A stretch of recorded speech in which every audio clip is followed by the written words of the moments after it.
Salut à tous, j'espère que vous allez bien. Moi ça va vraiment super bien, je suis super content de faire cette vidéo parce que je vais vous parler de cet atomiseur qui est le Troy 1X, un ato dont je vous parle depuis quelques semaines, qui est vraiment un gros coup de cœur.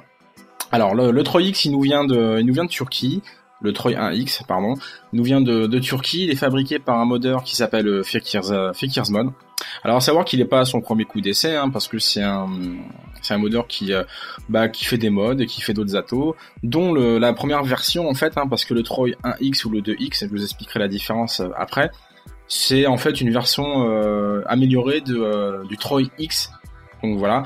Alors un premier atomiseur qu'il avait fait, un dripper. Alors je l'ai jamais eu en main, mais j'ai déjà vapé dessus, c'était vraiment très bien. Vraiment. Donc le Troy 1X et le Troy 2X, qu'est-ce que c'est? Donc ce sont des drippers. Donc le 1X par son nom sera un monocoil et le 2X du coup sera un dual coil. Voilà.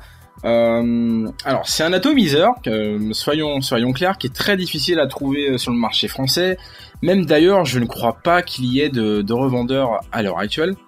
Mais si vous, mes abonnés ou les personnes qui me regardent, si vous connaissez un revendeur français de Fekirsmod, mettez-le dans la description de la vidéo parce que ça vaut vraiment le coup. Pour moi, ça vaut vraiment le coup. Même avant de vous montrer tout en gros plan et de parler des specs, etc., pour moi, il vaut vraiment le coup.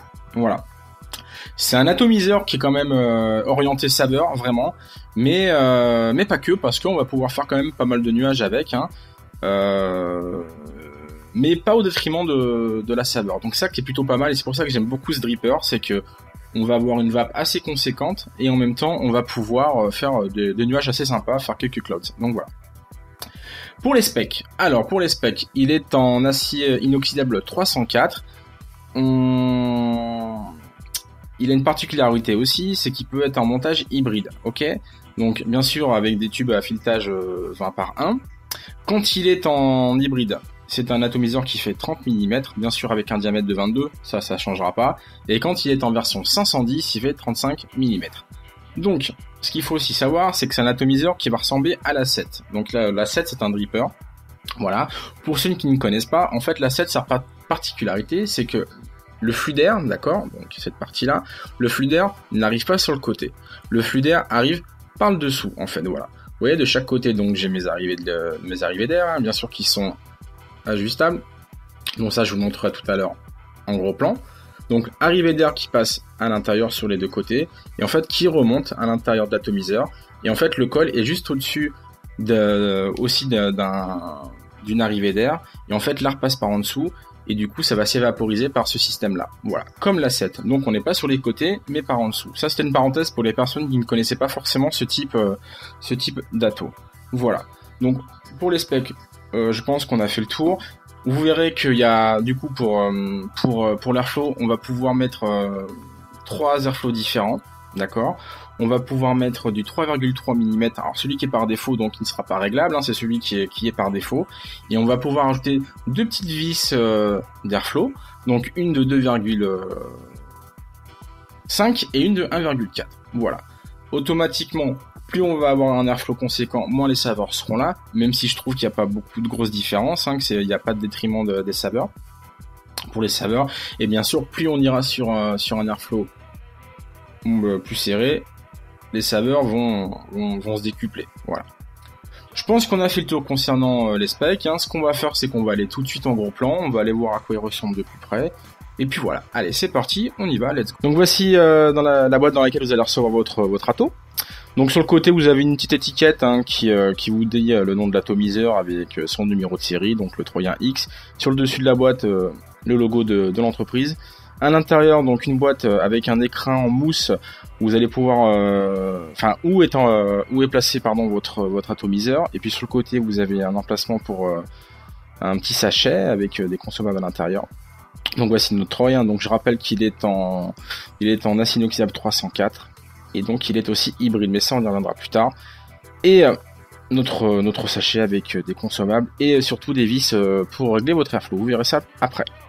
Donc voici notre ato, donc avec le logo 3X, hein, donc le 3 pour le cheval de Troie bien sûr. Voilà, et les numéros de série, le 125. On va retirer notre drip tip avec deux joints qui est franchement qui bouge pas du tout, qui est vraiment bien présent, qui est pas du tout branlant, et ça c'est plutôt pas mal. Le corps de l'atomiseur avec les ailettes de dissipation thermique, donc ça aussi c'est une très bonne chose. Je rappelle que c'est un atomiseur, hein, comme je dis précédemment, qui va avoir l'airflow par-dessous, donc on va pouvoir régler notre airflow pour l'arrivée d'air justement en le tournant tout simplement, donc à vous de choisir le flux d'air que vous préférez. On va dévisser la partie bottom en fait, donc cette partie va nous servir d'avoir, d'utiliser cet ato pour une version 510. Si vous la retirez, bah du coup on passe en mode hybride, enfin en mode, oui je parle en mode, hein, pas le mode hein, mais en mode hybride, hein, donc pour des tubes à filetage 20 par 1 avec un isolateur en Delrin, voilà, tout simplement. On va le remettre et comme je vous disais, quand on remet cette partie basse, hein, donc le bottom, on va passer en mode 510, donc on va pouvoir l'utiliser sur tous les modes à filetage 510. Voilà.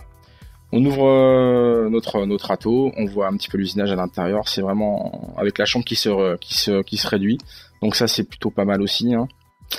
Et puis voilà, on va voir un petit peu notre plateau avec les pôles positifs et négatifs. Notre airflow, notre arrivée d'air est de 3 mm par défaut. On va pouvoir aussi après installer d'autres vis qui vont être réglables, hein, qui vont permettre d'avoir un airflow différent. Donc ici on est sur une version 1,4, voilà. Et là on est passé avec la version 2,5, donc ça se visse dessus tout simplement. Voilà, je vous fais un petit comparatif des deux airflows qui sont à dispo. Donc on a du 3, du 2,5 et du 1,4. On va se faire un petit montage microcoil. Donc moi ce que je vais faire, je vais mettre du coton. Après vous mettez ce que vous souhaitez, hein, bien sûr, soit de la fiber ou du coton. Moi pour le coup c'est du coton japonais, hein. Voilà. Alors c'est pas très utile de vous montrer ça, mais bon, comme ça vous voyez un petit peu mon montage et comment moi je l'utilise, hein. Donc voilà, je coupe une petite extrémité pour essayer d'être à égale distance de chaque côté. Et puis après rien de compliqué, on va mettre notre coton dans la cuve, une cuve qui est quand même très profonde, hein, qui va faire aux alentours de 7-8 mm, donc on va pouvoir stocker pas mal de liquide et mettre du coup pas mal de coton, et c'est plutôt pas mal parce que du coup on va pouvoir l'utiliser assez longtemps notre ato et pas recharger de liquide toutes les 10-15 puffs. Ça c'est plutôt pas mal et c'est même très très très bien. Voilà, donc on va imbiber son coton de liquide. Pour le coup, moi j'utilise là du Pinkman, hein, donc une version dye avec l'arôme. Voilà, donc après c'est rien de sorcier, hein, vous connaissez. On humecte bien son coton, voilà. Et puis après, on va remonter gentiment son ato, voilà. On met le corps, on va remettre son drip tip. Et puis ce qu'on va faire, c'est qu'on va aller en gros plan, et puis on va voir comment ça va, et vous donner mes ressentis. Allez, c'est parti, on y va. Donc, écoutez, on se retrouve pour voir comment ça va. À savoir, je vous ai pas montré sur le montage que j'ai fait en microcoil. J'ai laissé l'airflow par défaut, donc un 3 mm.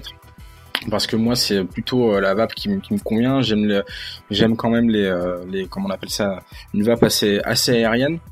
Donc voilà, j'ai quand même testé les deux autres, hein. Bon, c'est un petit peu trop serré pour moi le 1,4, le 2,5 passe plutôt pas mal. Donc voilà, on va voir on va voir comment ça vape, hein. Donc j'ai mis du Pinkman, hein. Je vais en mettre un tout petit peu parce que j'ai vapé, hein, depuis, hein. J'ai pas, hein, soyons honnêtes, hein, c'est du montage vidéo, hein, vous voyez ce que je veux dire. Donc j'ai pas tout fait la même journée, hein. Bon bref, peu importe. On va remettre un petit peu de Pinkman, on va voir comment ça va. Et puis voilà.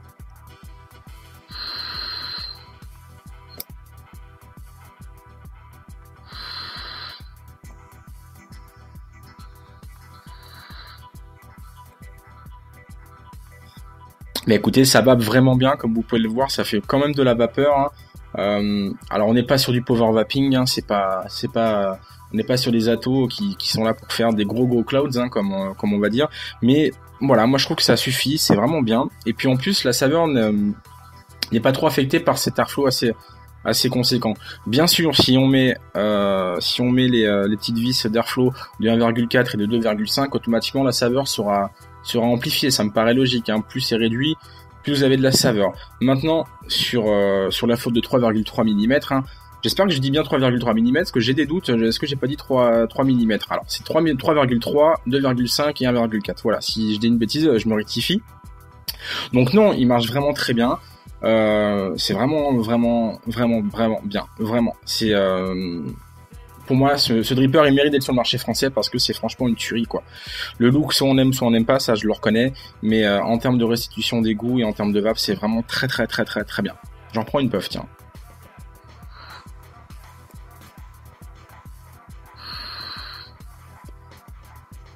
Des défauts. Alors, est-ce qu'il a des défauts? Il en a un petit peu. Alors je vais chipoter, mais il en a un tout petit peu. Son défaut, c'est quand vous passez sur l'airflow le plus important, donc le 3,3. Écoutez bien. C'est quand même assez bruyant. Hein, c'est quand même un atomiseur qui fait du bruit. Quand on est sur les autres airflows un plus bas, il fait moins de bruit automatiquement. Donc il y a ça comme défaut. Et puis le défaut aussi, c'est que si vous voulez régler votre airflow, si vous allez dans le sens des aiguilles d'une montre, eh bien ça va tourner normalement. Par contre, si vous le faites dans le sens inverse, regardez, en fait vous avez la partie hybride qui se dévisse. C'est dommage.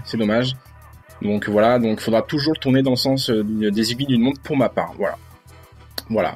Bah écoutez, je pense qu'on a fait le tour concernant cet atomiseur. Je vous le conseille vraiment. Donc comme je vous ai dit tout à l'heure, je vous mets le lien dans la description de la vidéo si vous souhaitez vous le procurer. C'est 60$. Maintenant, s'il y a des gens qui le connaissent déjà, qui l'utilisent et qui connaissent un magasin en France qui le vend, donnez le lien sans problème, je vous l'autorise sans souci parce qu'il vaut vraiment le coup. Moi perso, j'adore et je ne le lâche plus. Voilà. On va conclure là-dessus.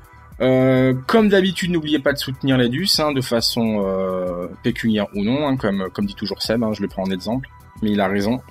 Et puis surtout, vapez bien, et puis prenez soin de vous, et on se retrouve très bientôt. Ciao tout le monde, ciao.